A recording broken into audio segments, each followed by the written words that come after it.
신앙은 이론이 아니라 실제입니다. 신앙은 이론이 아니라 임상입니다. 우리의 삶의 신앙생활을 통하여 실제적인 하나님을 만나는 것입니다. 할렐루야.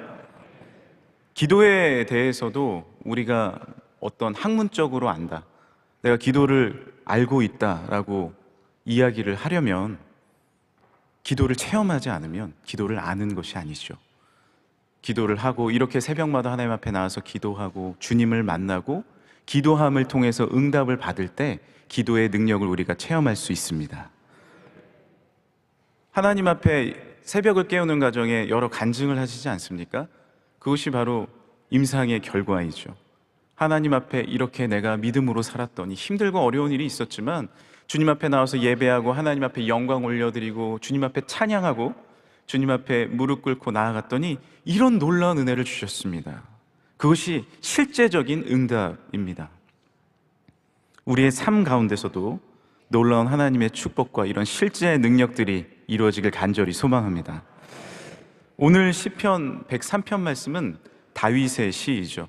다윗은 수많은 삶의 현장 가운데 하나님 앞에 기도하고 주님 앞에 영광 올려드림으로 실제적인 응답과 놀라운 임상의 결과를 깨달은 사람입니다. 다윗이 골리앗 앞에 설 수 있었던 이유도 그가 들판에서 주님 앞에 송축하고 영광 올려드리고 실제적으로 사자와 곰과 싸우면서 하나님이 나를 도와주시는구나 믿음이 있었기 때문에, 그 실제적인 신앙이 있었기 때문에 골리앗 앞에 유일하게 설 수 있었던 것이죠. 다윗이 오늘 이 말씀 가운데 그 삶의 임상의 패턴, 그 신앙의 실제 패턴에 대해서 우리에게 제공해주는 놀라운 하나님의 역사와 길이 있습니다. 다윗은 어떠한 실제 패턴을 알았냐면, 내가 주님 앞에 여호와 앞에 송축할 때 주님께서 나에게 능력과 은혜를 주시는 것을 깨달아 알았습니다. 오늘 시편 103편 1절에 뭐라고 고백합니까? 내 영혼아 여호와를 송축하라. 이 편에도 내 영혼아 여호와를 송축하며 그의 은택을 잃지 말지어다, 잊지 말지어다 라고 고백을 합니다. 주님을 늘 송축하는 것이죠. 실제로 다윗의 시편에 보면 그렇게 찬양이 많아요. 목동이었을 때 찬양한 것도 있죠. 목동이었을 때 여호와는 나의 목자시니 내가 부족함이 없습니다. 그리고 동굴에서 쫓길 때 찬양한 것도 있습니다. 주여 내가 이런 어려움과 아픔이 있습니다 하지만 주님 앞에 영광 올려드리고 주님을 바라봅니다. 그리고 나중에 그가 왕이 되었을 때도 찬양한 말씀들이 있습니다. 나의 왕이신 나의 하나님, 내가 주를 높이고 영원히 주의 이름을 송축하나이다. 내가 왕이지만, 내가 목동이지만, 내가 지금 쫓기고 있지만 어느 순간 가운데서도 그는 하나님 앞에 송축하고 영광을 올려드렸습니다. 송축이라는 뜻은요, 주님 앞에 몸과 마음을 바쳐서 감사와 예배와 찬송을 드리는 행위입니다. 하나님께 드리는 찬양의 한 표현으로 대상은 거룩하신 하나님입니다. 주님 앞에 모든 영광과 감사를 드리는 것이죠. 그래서 송축할 때 놀라운 변화가 일어나는 것이 무엇이냐면, 시점이 나에게 있는 것이 아니라, 이 세상의 험난한 상황 가운데 있는 것이 아니라, 여러 가지 아픔의 상황 가운데 있는 것이 아니라 하나님께 있기 때문에 변화가 있는 것입니다. 우리가 이제 기도를 할 때 때로는 기도가 잘 안 나올 때도 있잖아요. 그러면 우리 성도님들은 찬양을 하시는 분들도 많이 있어요. 참 괴롭고 힘들어서 입술이 떼지지 않을 때도요, 찬양의 입술은 떼어지지 않습니까? 그래서 찬양을 하면, 거룩하신 하나님의 이름을 높이면 나의 시점이 아니라 하나님의 시점이 나에게 제공이 됩니다. 그것을 우리는 성령 충만이라고 말합니다. 성령님이 내 안에 머무니까 나의 고되고 힘들고 어려운 상황에 내가 빠져 있는 것이 아니라 하나님의 시점이 나에게 제공되고 주어지는 것이죠. 비행기를 처음 탈 때를 기억하십니까? 비행기를 많은 분들이 타보셨을 텐데 대부분 처음 탔을 때는 이런 경험을 합니다. 너무 신기하니까 막 여기저기 보고 막 이러고 있다가 붕 뜨면요, 창가에 가죠. 그래서 이렇게 쳐다봅니다. 어떤 경험을 하죠? 야, 세상이 진짜 작구나. 와, 내가 살던 곳이 저렇게 작았어? 자동차가 저렇게 작아? 소꿉장난 같네? 이런 경험 다 합니다. 뭐예요? 이 세상에 우리가 밟고 살아가는 시점에서 벗어나서 하늘의 시점으로 바라보게 된다는 것이죠. 그러면서 아무것도 아니구나. 정말 내가 살아가는 이곳에 살아가는 거는 정말 하나님 시점에서 봤을 때는 작고 부족한 것이구나. 그런데 왜 우리가 아웅다웅하면서 살아갈까? 이런 생각을 하게 되죠. 찬양은요, 주님을 송축하는 것은요, 이 세상의 시점에 머무는 것이 아니라 하나님의 영광을 바라보는 것입니다. 우리가 성숙한 사람은요, 제3자의 눈을 바라볼 수 있는 사람이 성숙하다고 하거든요. 아이들이 성숙한 거는 뭐예요? 아이들이 성숙하다, 막 자기들끼리 싸우다가도 좀 양보할 수 있고 좀 더 배려할 수 있는 그런 아이들 보면 야, 너 참 성숙하다. 그런 아이들을 보면요, 부모님도 생각을 해요. 부모님도 그런 아이들이 있습니다. 대부분 고생을 하거나 가정이 좀 어렵거나 그러면요, 훈련을 받아가지고 그런 시점을 갖게 돼요. 제가 이제 교회 학교를 섬길 때도 이제 말씀을 막 전하고 그러다 보면 이제 어린아이들한테 말씀을 전할 때가 있지 않았습니까? 때로는 막 떠들고 그러면 힘들잖아요. 근데 어떤 아이는 이렇게 와가지고 이렇게 얘기합니다. 목사님 힘드셨죠? 이래요. 야, 네가 그런 걸 어떻게 하냐? 우리 때문에 힘드신 거 다 알아요. 그거 보면 되게 신기해요. 그럼 어떻게 할까요? 근데 그 아이는 어떤 걸 알고 있는 건지 아십니까? 내 시점이 아니라 목사님의 시점으로 바라보는 거예요. 목사님 힘들겠구나. 선생님이 이렇게 반사로서 이렇게 아이들 가르치면 조용히 해. 선생님 힘들잖아. 선생님의 시점을 알고 있는 거예요. 우리가 송축하면요, 하나님의 마음을 아는 것입니다. 하나님 아버지의 마음 얼마나 힘들고 어려우십니까? 하나님의 뜻대로 내가 선교하길 원합니다. 할렐루야.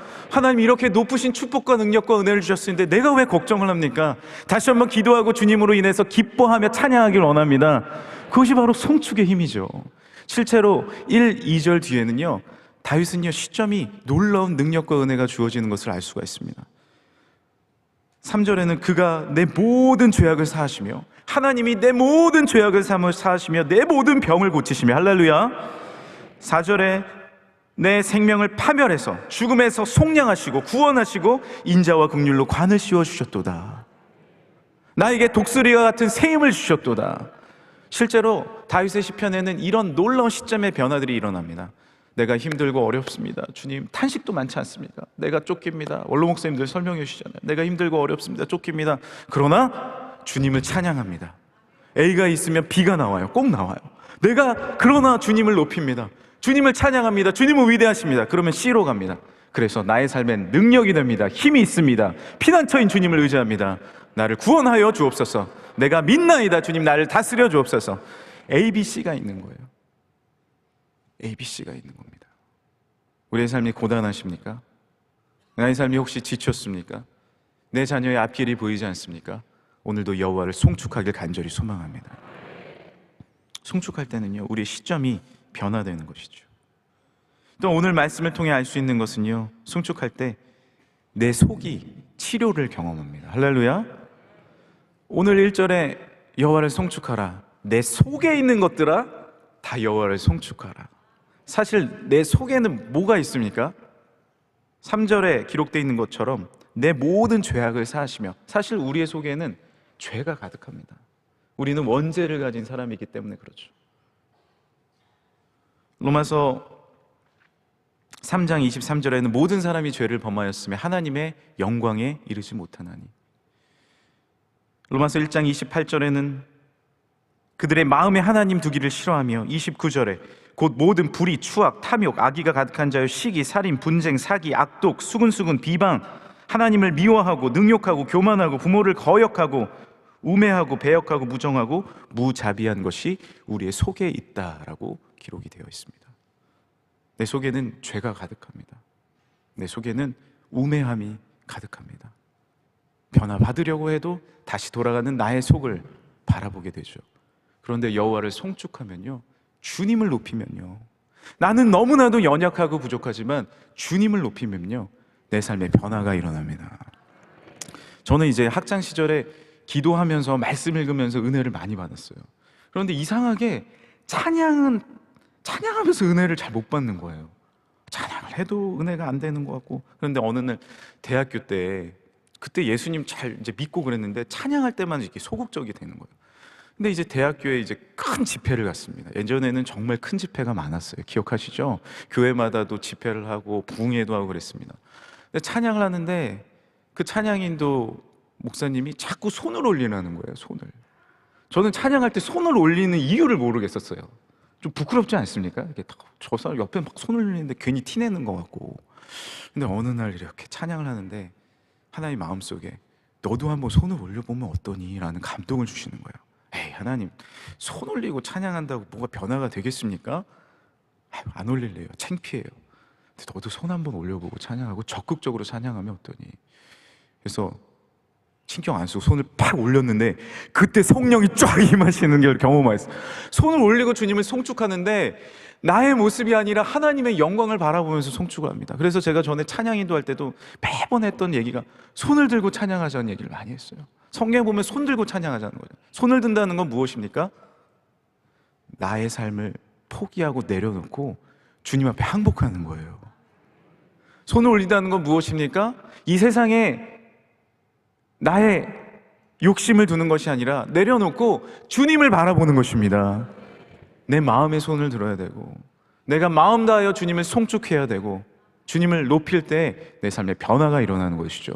내 속에 변화가 일어나는 것입니다. 찬양할 때 내 속에 있는 죄악이 모두 사여지고 성령의 충만과 능력이 우리에게 주어질 줄 믿습니다. 주님 앞에 송축할 때 내 삶의 병이 고쳐지고 모든 것이 사여지는 임상을 체험하시길 간절히 소망합니다. 그것이 송축의 실제인 것이죠.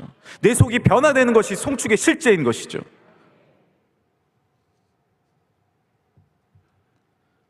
오늘 본문 12절에는 이런 말씀도 있어요. 동이 서에서 먼 것 같이 우리의 죄가를 우리에게서 멀리 옮기셨다라는 말씀이 있습니다. 동이 서에서 먼다는 건 무엇입니까? 요단강이 흘러요, 이스라엘은. 그래서 이스라엘은요, 동쪽과 서쪽이 아주 멉니다. 동쪽에 세 지파가 살았고 또 서쪽에 나머지 지파가 있지 않았습니까? 그래서 지파가 머니까 거기에 약속하려고 돌도 세워놨어요. 약속의 기념비도. 그만큼 동쪽과 서쪽은 먼 지역이라고 생각을 했습니다. 그런데 오늘 말씀에 동이 서에서 먼 것 같이 우리의 죄를 옮기셨다는 것입니다. 주님을 송축할 때, 내 속에 있는 것들이 주님을 송축할 때 내가 이것이 변화될까? 나는 동쪽에서 서쪽으로 가지 못할 거야.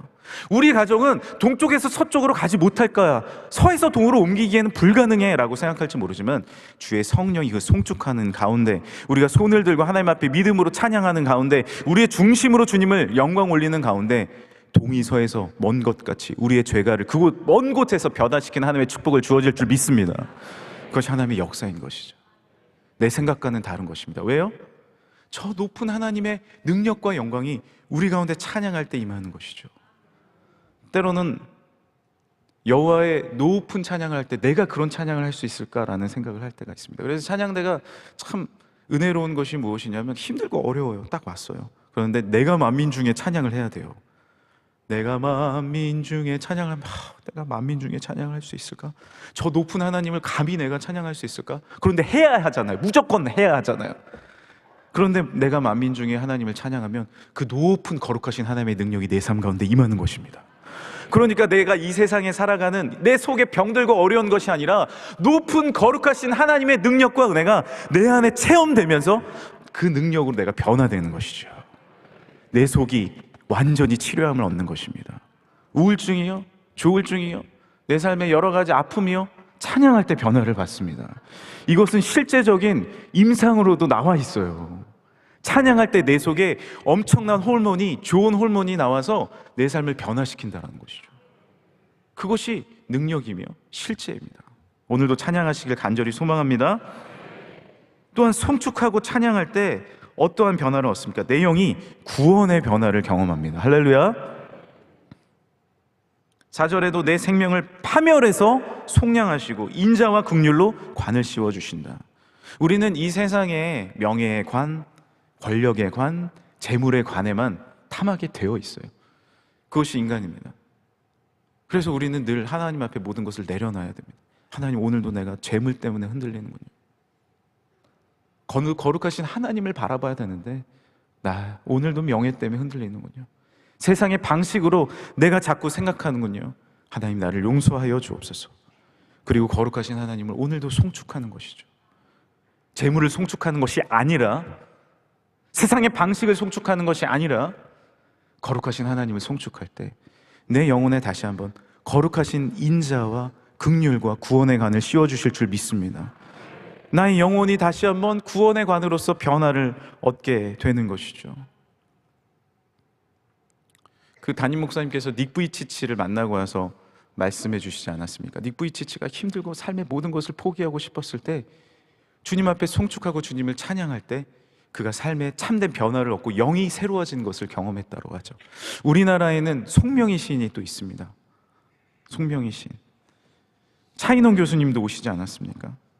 여러 가지 어려움과 아픔으로 있을 때 송명희 시인은 어렸을 때 이 손해가 잘못 건드려져 가지고 태어날 때 소아마비가 됐어요. 뇌성마비가 됐어요. 그래서 정말로 심한 뇌성마비입니다. 말을 한마디를 못해요. 움직여서 표정 변화가 안 되는 거예요. 그런데 16살 때 성전 강대상 앞에 나와서 울부짖으면서 기도를 합니다. 하나님, 나에게도 구원을 허락하여 주옵소서. 나에게도 주님의 도움을 허락하여 주옵소서. 나에게도 하나님의 치료를 허락하여 주옵소서. 그런데 무엇이 주어졌냐면 영적인 구원의 확신이 주어진 것입니다. 그리고 송명희 시인은 찬양하기 시작했어요.